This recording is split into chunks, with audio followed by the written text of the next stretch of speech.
U.S. Secretary of State John Kerry is heading to Brussels right now to help ramp up the fight against ISIS. The owner of a women's rights radio station is now back home and she's coming back to the airwaves. She's returning after 6 months from fleeing a Taliban assault on her city. Her return is big news because most of her audience are illiterate and confined to their homes. Just in from Houston, police are investigating how a big rig split in half at a truck stop. Just take a look at this picture. See those cases?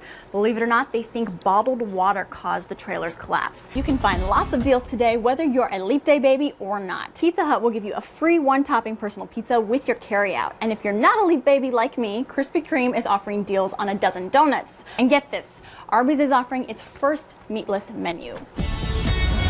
This just in, footage of a tumbleweed known as hairy panic is taking over a street in Australia. Because the weeds are not a fire risk, the local council is not helping with the cleanup.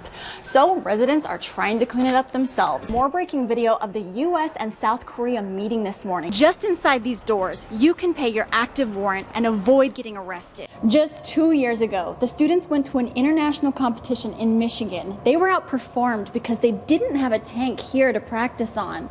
Sicko them bought them this tank, and they are now as competitive as students from around the world. The 2010 oil spill sparked this $20 billion initiative to restore the Gulf. From monitoring trash buildup to gauging how the weather affects the coast, this report card is all about maintaining the health of the ecosystem. You can see on this sign, it says contact with water may cause illness and bacteria levels exceed health standards.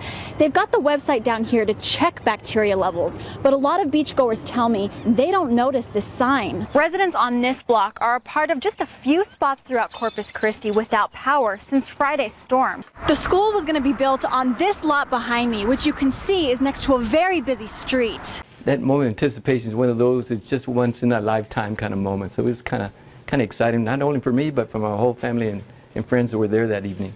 Trevino was nominated by the school. Then the staff voted, choosing Trevino for Secondary Teacher of the Year out of 125 other teachers. He is an example of all the good that is leading our classrooms. And we're proud that he is that example this year. He doesn't just teach you, he gets to know you, he gets to know how your brain works, and he works with what you have. And so it's like individual for every single student. Yes, Trevino pushes his kids to excel. But there's another reason he stands out as an educator. In addition to being judged for his community service and his future goals for his students, take a look at the room around me. This is all girls. Jaime is now focused on getting more girls into engineering. It was Mr. T's idea to because he's been teaching for 33 years, so he can see that girls are kind of getting pushed down by guys. I'm very proud of these guys for being able to take the most challenging courses that Moody has to offer. Because of that, they're going to be very well prepared to face the challenges and find success academically. But this award is a bit of a bittersweet moment. Sadly to say, I will probably retire this year. You will always be part of Moody. You are always part of us. You're always a Trojan, always and forever. And we're just so proud of you. I was hoping that he would stay with me, but I know that what he taught me this year will carry me forward in the next years to follow. After a culmination of 33 years, what better way to say goodbye? Samantha Miles, KRIS6 News.